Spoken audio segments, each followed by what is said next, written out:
Heyo everybody, Haku here with my live reaction or read through for Reiwa no Dara-san chapters 13 through 15, and then next time we'll do 16, 17, and the volume 2 bonus to finish out volume 2. I figured breaking it into thirds is a good way to go because we've done 3 chapters at a time so far, and the videos have been like 45 minutes to an hour. They've been pretty long. The chapters are fairly dense with a lot of content. Again, I have been glazing and praising, talking about how great it is when it comes to the writing and the characters and the art and designs and every aspect of it. I've really, really loved it. Hell, I have been brain rotted. I have been addicted, obsessed. They put out the anime ending a bit early and I've watched it so many times already.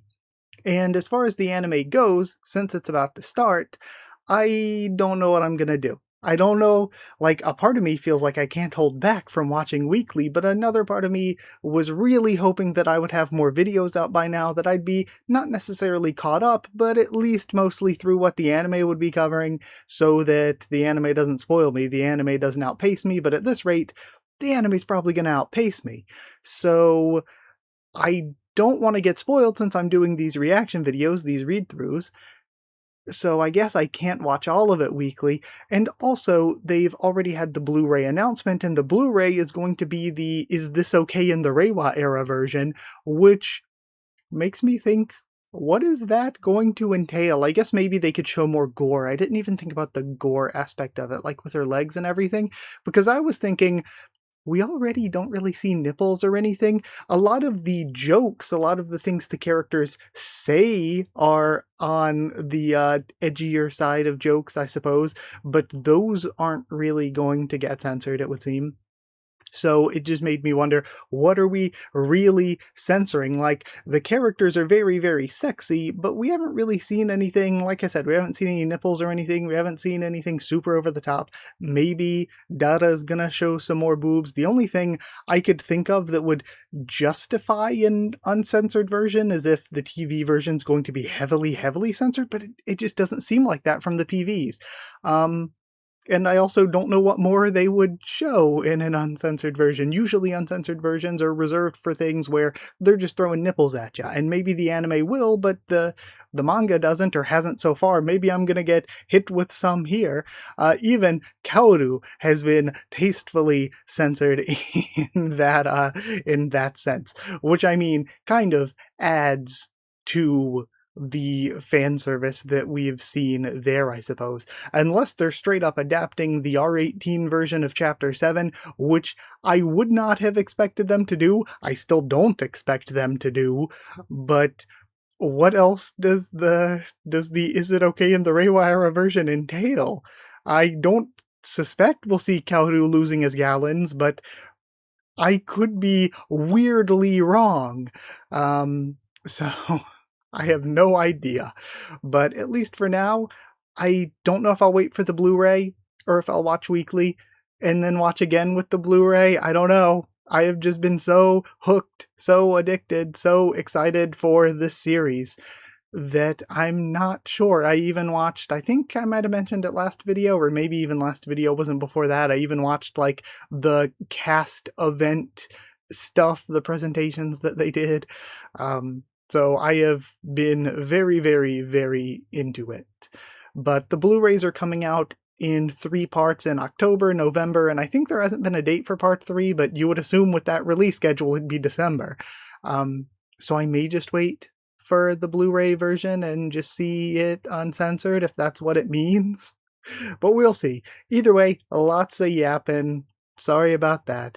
Let's just start reading with chapter 13 this time. So we start out, as is typical, though only half of what it once was. The enraged Yamatagi Madara wielded its full magical might.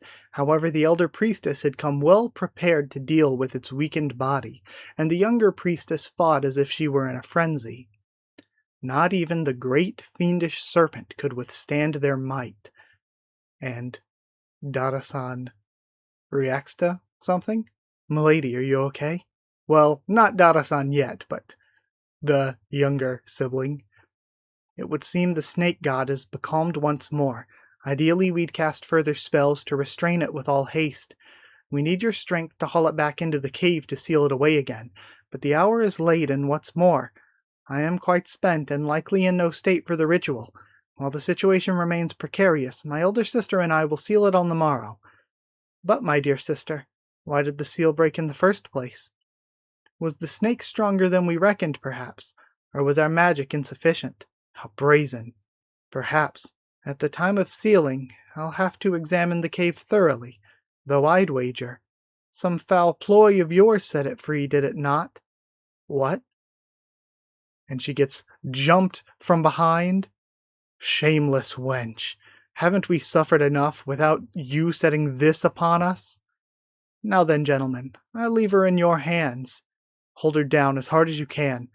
The villagers were in the elder sister's thrall, and it was too late for them to turn back now. Get a hatchet, no a mattock. Frenzied and bloodthirsty, they were no longer themselves. These villagers suck. They just fell for this shit. Their rage, built up through long days of drought and plague, had come to a head. They didn't hesitate for a moment. They took the younger priestess's arms to rob her of her magic. They took her legs so she could neither run nor resist.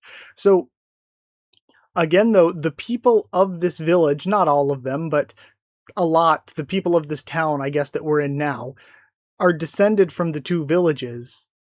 So I feel like we might get more into characters from these flashbacks and their descendants here. Like, we have the families that are in charge of the two shrines and all we've already been introduced to, plus Nagi's family. Okay, and we don't get to see any more of the flashback here. We get our frontispiece. Okay. Cute. Neat. Giant. Something. Giant. It looks like it starts with a U, but I have no idea. Something. Seen? Been? And then Kaoru. Oh, whoa. Then the Tomita family owns the mountain to the east, while the Misogia family tends to the one in the west. Okay, so the one in the west was the younger sister who became Dara-san, and that's the Misogia family. The east is the Tomita family. Oh, sorry, my phone. And situated in the middle, as if placed to look up at both peaks. This wig's really heavy. Yeah, but you can't do the ritual with a blonde undercut showing now, can you? All the old-timers would freak out. Okay, so we're back to Nagi then. Is the town shrine, the Hirahiro shrine to be specific. This time again already, huh?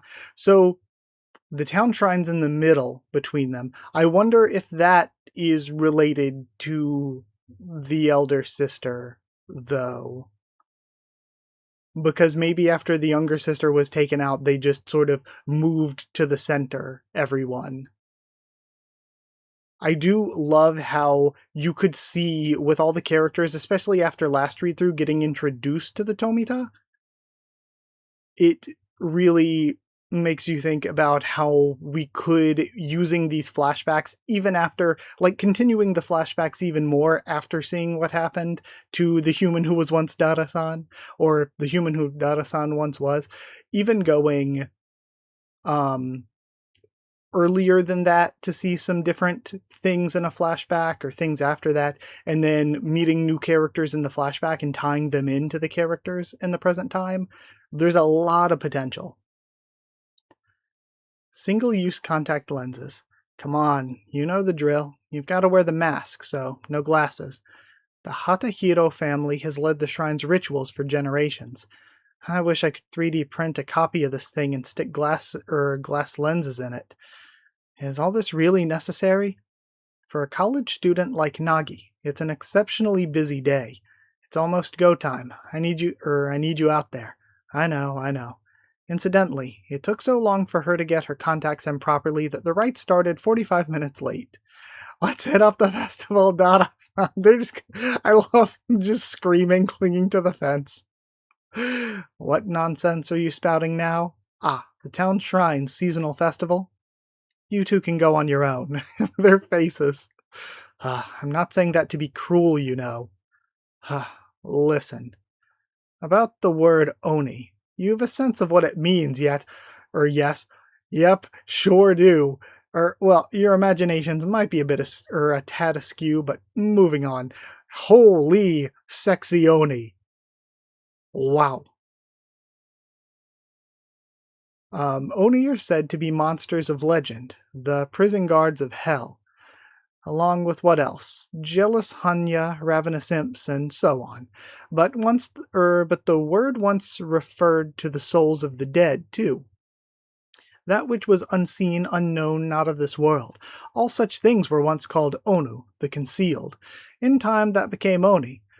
This included the paranormal, of course, but also pestilence and natural disasters. Any calamity beyond human grasp was called an Oni. Whoa, dang, this is interesting. Paranormal history lesson.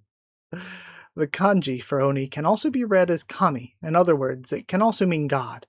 But I'm no mountain god, far from it really. I'm a yokai, a monster, which is to say a type of Oni.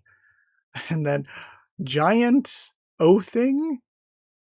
Giant O-thing teen? So, 'tis the whole point.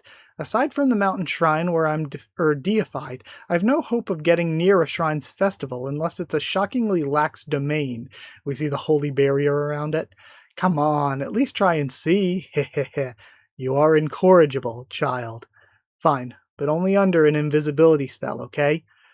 And this one's surprisingly strong, Kaoru. We'll walk real slow for you, okay? Yeah. I doubt my shape-shifting magic will hide me well enough in the light of day. From evening on, it should be fine. Then, we've got 4 hours to kill till sundown. Dad went off on a work trip and forgot to take this. It's his Onendo Gavach. Huh. Dropping it in her hands. Let's go human hunting. Raise and customize your monster to crush those damned humanoids. Human hunter. So the opposite of monster hunter.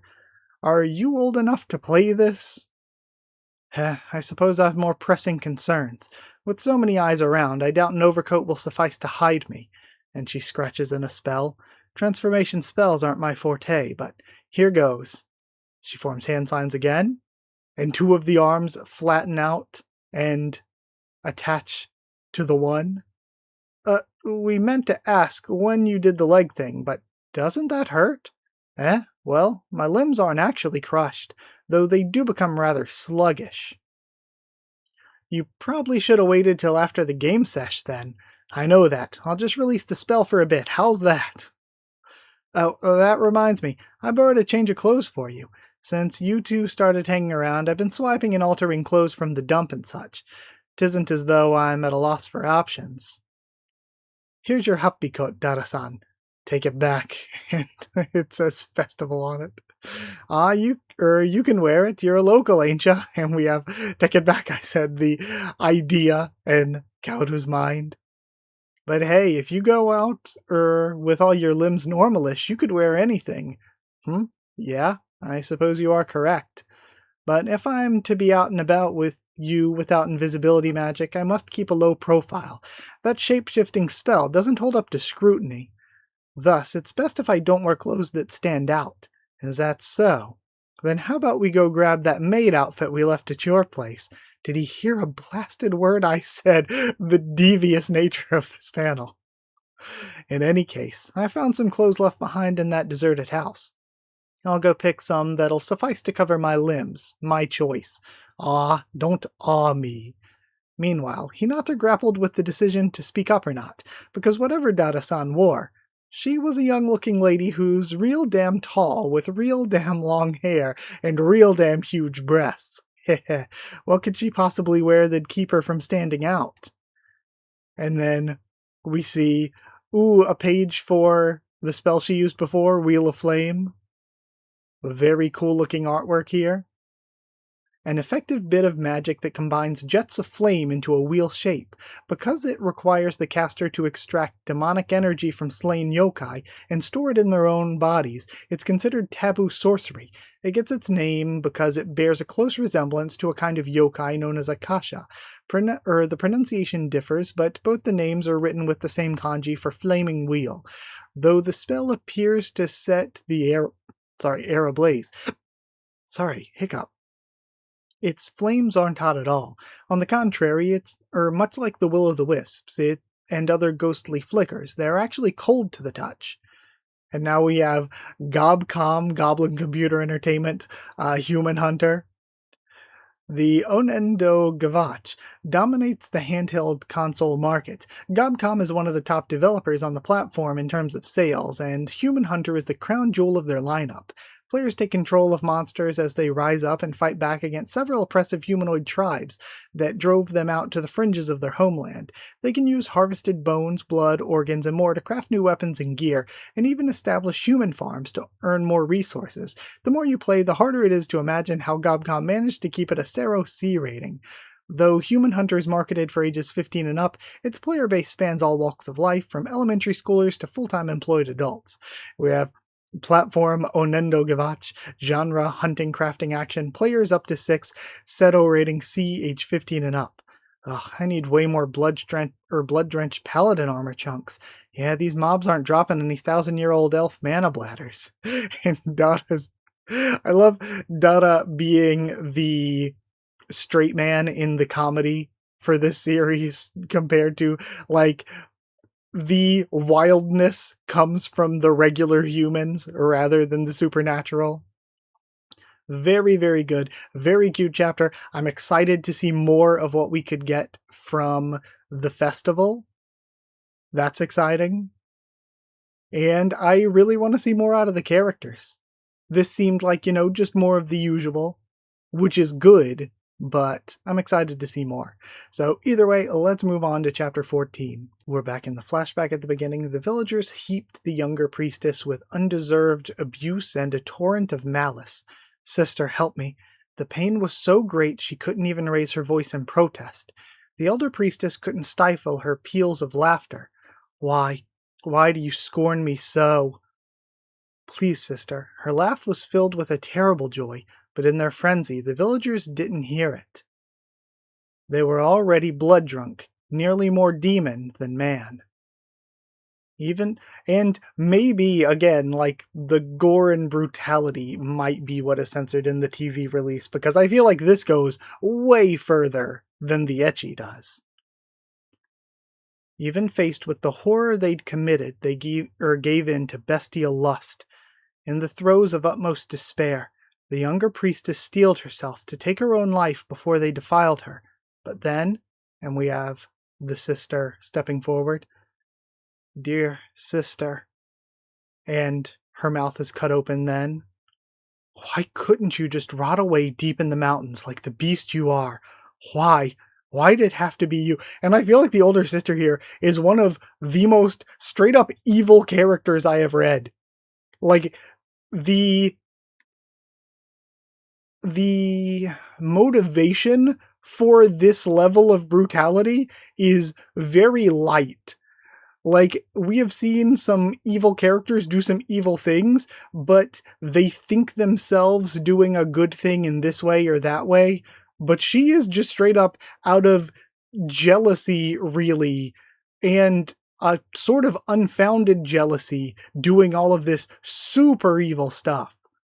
She is, like, actually one of the more evil characters we've seen. So what will her legacy be with the east side of the villages and anyone who could be descended from her, related to her?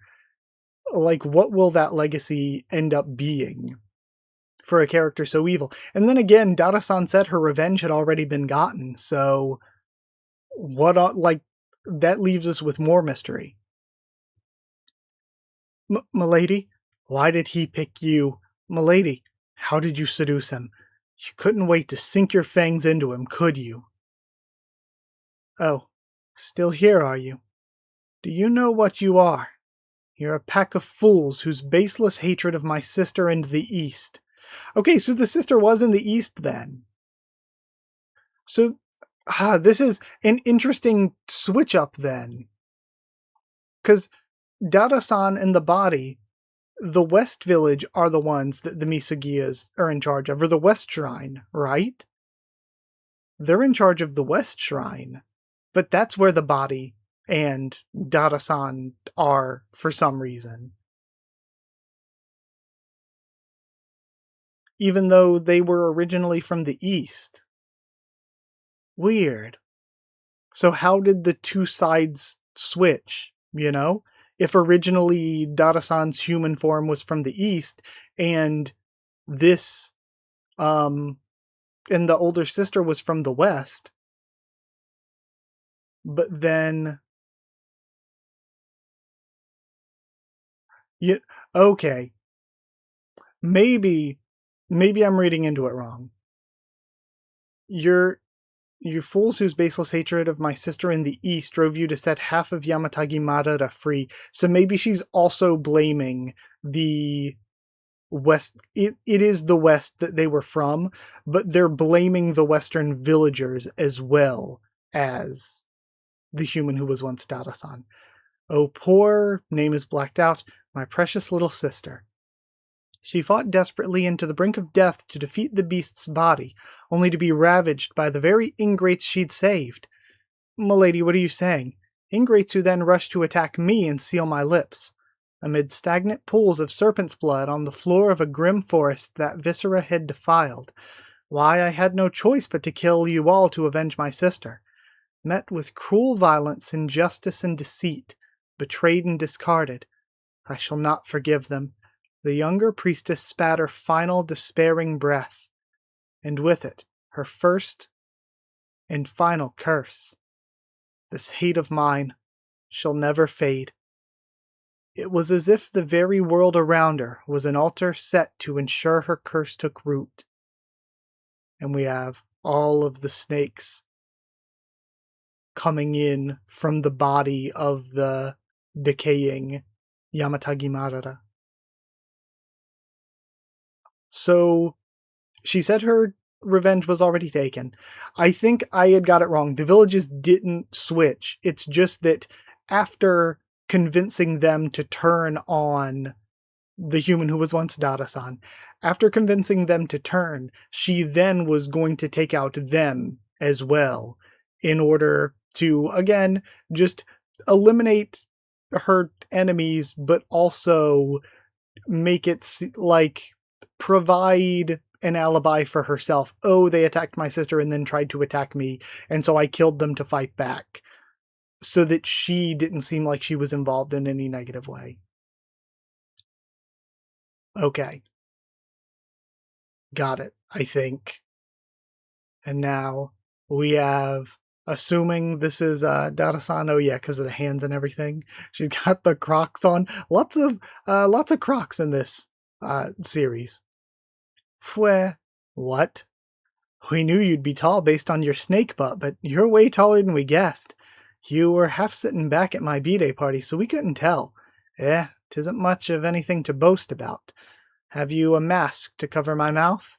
Which will it be? I've got a brand new one and a used one. Why bother offering the choice? Kaoru. And now we have a frontispiece of the three of them walking out. We have Mega Lady. It looks like a Mega Man parody. Your house is pitch dark.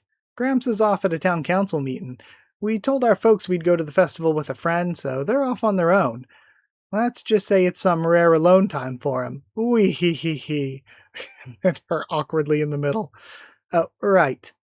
Here it is. Grandma used to walk with this cane. Since you said you can't move too fast with your legs transformed, I thought maybe walking wears you out. It does a bit. I gratefully accept. Shouldn't you be hauling a mikoshi?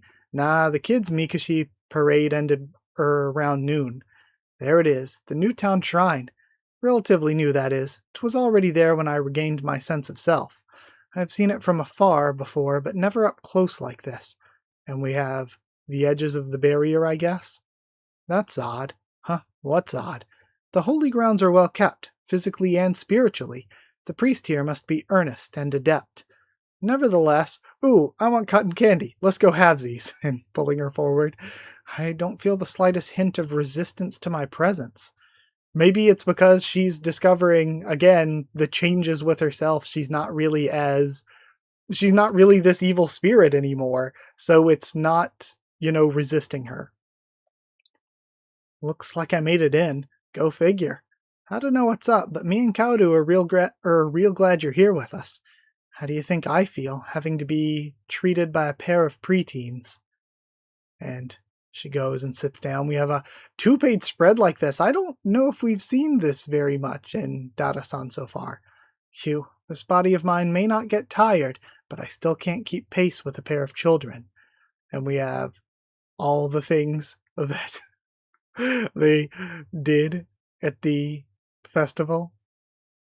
We'll give Dara-san her share, then split the rest. Yeah, we're back. Sorry we bumped into some friends and had to catch up. Hey, what gives? Where's Dara-san? Outsiders blend in when it's festival time, and the whole town's attention is on the festivities. Surely this incursion is no coincidence. And she transforms herself? Okay, I wonder what she sensed. I can't say where I am, because I promised I'd keep it on the DL. Oh right, she gets a sense whenever somebody enters near the shrine. She mentioned it before. Yeah, we have the ringing from the bells, which she said happens when somebody gets into the shrine. Okay. Okay, but according to one subscriber, not even the locals will set foot beyond this fence. We didn't spot a cliff or anything on Google Maps' satellite view, all of these names.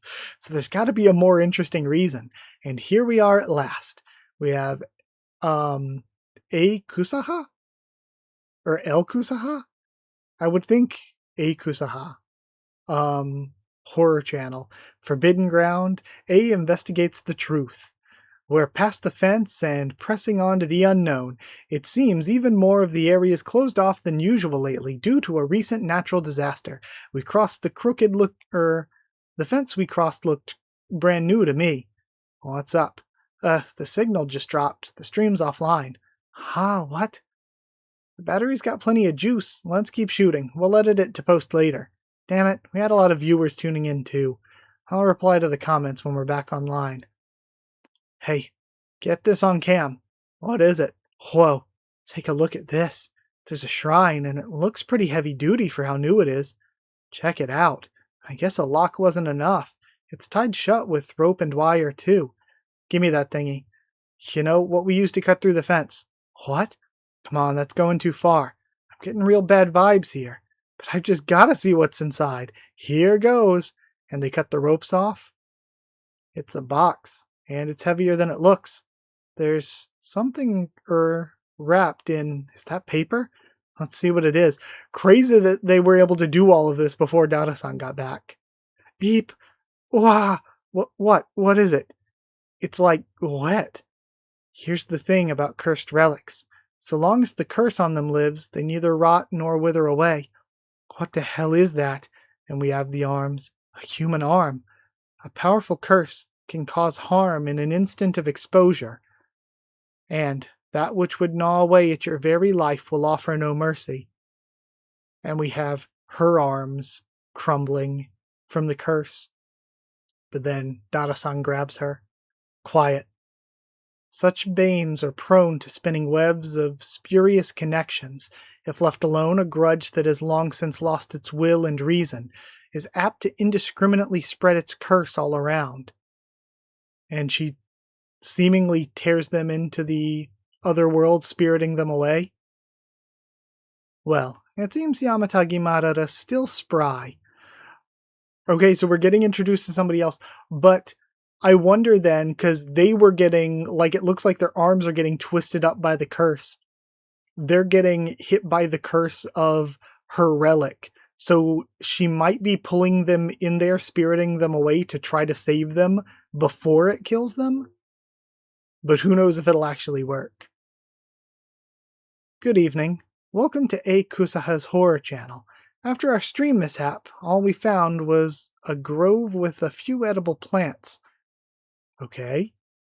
Then Forbidden Ground, A investigates the truth, live stream current viewers 118. So this horror hunt was a bust, but but tune in next time when we'll check out another storied spooky spot. Okay. So they're back, but that's all for today's stream. Don't forget to like and subscribe. See ya. And she falls over. Honestly, if you want to mess around and get cursed to death, that's on you, but at least don't cause a scene on my mountain. Granted, 'tis my arm that started the trouble.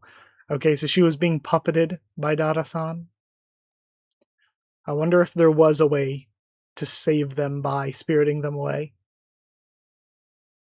And somebody else is in there, wrapping the box back up. Better get it roped and locked up again. Is this the mom, maybe? She has a bell, too?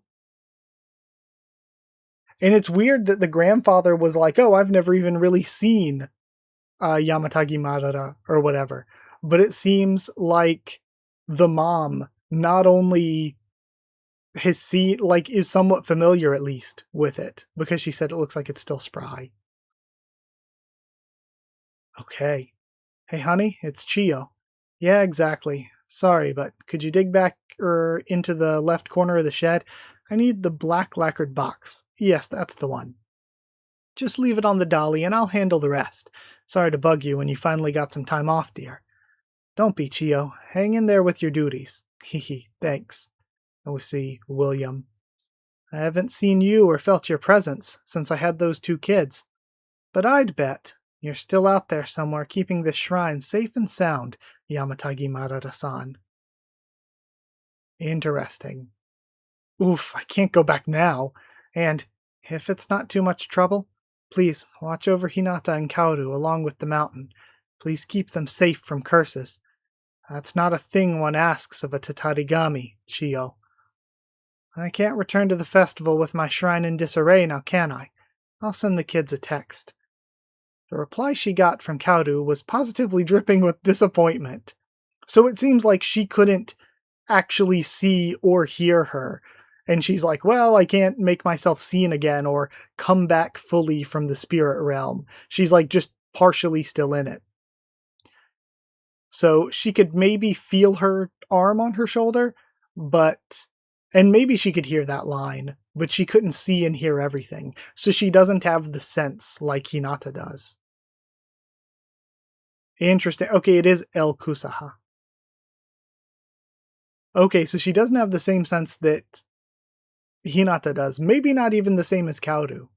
But I guess we'll continue to see in the future. But she does have some sort of level of ability to take care of the shrine.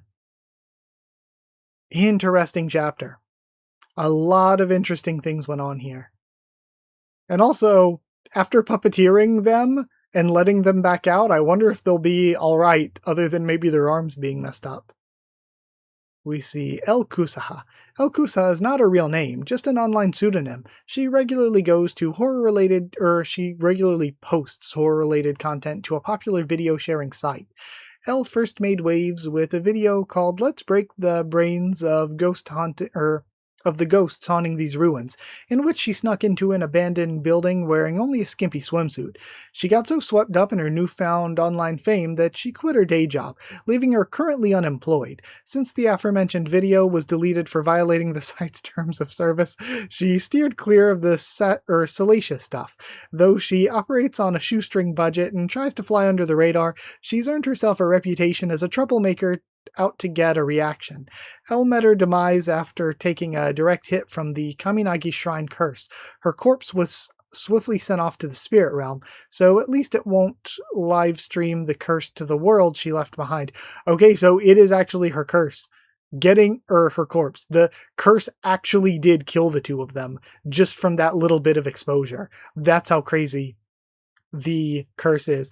So after the first paragraph, I was about to say, oh, I hope we see more of her, but I was like, I'll wait until I finish the bio. After finishing the bio, we are not seeing more of her, sadly. That's a bummer. That's a bummer. And now we have a page for... I love how we get the pages for all the games and stuff. We have the Mega Lady page. And then Annie Mech. Mega Lady is the title used for the international version of a video game released about 30 years ago in Japan under the name Annie Mech. This thrilling action game puts players in control of Annie, its adorable pigtailed protagonist, as she blasts her way through level after level with abandon. In the game's backstory, 2 brilliant scientists created 10 glamorous gynoids. One of the scientists, desperate to monopolize all of the fame and adoration for themselves, killed the other. Annie, the youngest of the gynoids, or would it be gynoids? I've always pronounced that gynoid, though actually, have I been pronouncing it wrong this entire time? Witnessed the murder and wound up discarded along with her creator's corpse. However, as fate would have it, a young mechanic discovered Annie and patched her up so she could get her revenge. Annie Mech found only moderate success in Japan, but its overseas player base made Mega Lady a mega hit. As a result, most of the merch available for the franchise is imported back into Japan from abroad, including the shirt Dara-san wears in the previous chapter. Okay, again, I love all this stuff. Also, such an intriguing chapter. So much interesting information and content here. But either way, I guess that's it. With that aside, let's go ahead and move on to chapter 15. Sadly, last one for this video, but I feel like the video is already turning out to be quite long. A powerful magical field had been erected to keep Yamatagi Madara's body at bay. When the elder priestess suddenly turned her blade on the men of the West Village, they tried to flee, but the magical boundary wouldn't let them through. I brought the townsfolk along since I thought she'd be wary if I came alone. But she was so trusting, pitifully so, and she was still crying out to her. She never picked up on a whit of malice. Shit, she's only one woman. We'll do to you what we did to your sister. The elder priestess's shiki slithered out of the mist and through the dark of night. Their icy grasp, cold as a drowned corpse, disarmed the men, leaving them like cornered rats. Isn't this torch of yours dangerous? I suppose it's hardly the season for brush fires, but what if the flames were to spread to my precious vessel? And then, sister's name, you wait right there. Your limbless body will make for a fine new snake god. I'll arrange that for you. You will do in death what you could not in life. Destroy once and for all that wild god and become the final cornerstone that upholds the peace of this mountain. You'll sit atop the mountain god's throne as my Shikigami. Okay, and we have the bodies crudely sewn together and trapped. And now the snakes attack the villagers, and she's shocked and turns around. No, it can't be. She's not possessed by the spirit, nor transformed into a new one. They fused. And we stop there, Horror 15, and we get Kaoru and I forget her name. I even remember Naomichi, but I don't remember the cousin's name. She is quite hot, though. Kind of my type somewhat. Hey there, Dara-san. Ah, 'tis you, Hinata. Sorry to give you the slip at the festival. Some minor paranormal business came up. So, what's going on? We finally get a little bit of Hinata, and once again, it's the Foot Bros. The Foot Bros always being pandered to. So, what's going on? Well, you see, Mom split earlier today saying she's got some work to do on the mountain. If she caught me hanging around your usual spot, she'd get real pissed off. My latest doujinshi's for all ages. Want to help me hawk it? I'll pay for your meals and give you a little extra on top. I'm in. And we have Kaoru trying to... is this like related to Mecha Lady in any way? It says House of Gluteus Maximus. Plus Kaoru's off with Miwa-san at some event, I guess. Anywho, he's out. I'm bored as hell by myself, so I'm gonna go chill at your house. Where'd she get that notion? So, Chiyo's back on the mountain today, eh? I thought the old-timer still handled the Misagia's duties, though Chiyo will take over when all's said and done with. Yeah, even I've grown more mindful than I was back when I spread my wrath at random. Fine then, I'll head over. Wait for me around the back. You got it. Thanks a mill. Ah, the Tori portal. Call it that if you must. One spirit and away, please, and thanks. She just charges through. Again, I love the way that the siblings act around all the paranormal stuff. And there's a bunch of gnarly stuff on the inside, or I guess in the spirit world. Uh, such insects dwell deep in the spirit realm. Worry not, they're only interested in corpse flesh. For some reason or another, the remains of suicide victims tend to wind up here. 'Twould be best if you averted your eyes. Come along. Yikes. Huh, so what brings you here today? Ta-da! And we have Castella. I swiped the Castella Gramps brought home from his town council meeting. And I brought some milk tea too. Milk tea? And also this, a master class 1/100 scale model of the Republic's 3rd gen Helmbert drive caliber suit. Say what? I love when we get these types of panels with Dada as well. We're at Cerberus Coffee. Haven't been to one of your events in ages. That was so much fun. Between your great drawing and your funny stories, no wonder you're so popular, Miwa-san. Well, maybe a bit. Your book sold out too? That's amazing. Yo, genius over here. Thanks. He's so angelic it hurts. Oh, hey, let me take you to the hobby shop later to thank you. Woohoo! I want to get one of those huge Murph guns, toy guns that fire sponge tip bullets. Imported from overseas, they come in a staggeringly wide range of shapes and sizes. Murph, enjoy toy gun fighting. Come get some. Ooh, those are fun, huh? You got it. This panel is so good. But, these events don't come around every day. You should cosplay too, Miwa-san. Oh, no. I would love to see it. And more Kaoru cosplay. Both. I couldn't bring myself to wear something so tight. Nobody wants that. I want that. And then we have Pusu. Well, I'd love to see it. Gee. I'd like to believe that, but what's he trying to get me to do? Have a little more confidence. I think it's laying on the Riz. I think it's true. God, I love you. Huh, if it isn't Misagiya. Oh, hi, Tomita-san. Who's she? I want to know more about this friend who we saw last time with Tomita. I like her design. This is Miwa Irako-san. She lives across from us. And these are my classmates, Tomita-san and Shinohara-san. Long hair. No, tall, kind of. Huge. Sure. It's 50% likely that she's not the one he had a sleepover with the other day. But she still lives nearby, and they're close enough to hang out on weekends.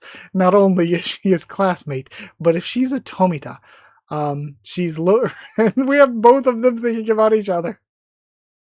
I love the way some of the manga is paced and directed, so to speak. Not only is she his classmate, but if she's a Tomita, she's loaded to boot. This girl might make for a formidable rival. You're beefing with an elementary schooler. Nice to meet you, the two of them. Then, there's this girl. Shinohara Kozue, another classmate of Kaoru's. Ooh, should I tell him? I caught Kaoru-kun acting all super sweet on a great big woman I'd never seen before. She actually spotted Kaoru and Dara-san at the festival, and took a special interest in her classmates going on with girls. Okay, and we get... man, this is a rough place to end. I want to continue. I want to read more, actually. This is a rough place to end. But this video is getting long already, and I feel like dividing the volumes into 3 has worked out really well so far, pacing-wise. I guess it leaves me more excited for when I get to read again next. We have Kozue Shinohara, a classmate of Kaoru's with a very deep connection to Tomita Kanna. She's the tallest girl in their class. She's relatively quiet, but nonetheless affable and calm in nature. For better or worse, Kozue holds the dubious title of most frequently accidentally called Mom, not only by younger kids, but also by her classmates and even older kids too in her school. If I speak... She loves romance manga and TV shows, from chaste kiddie fare to steamy adult romances. When it comes to love stories, she can't get enough.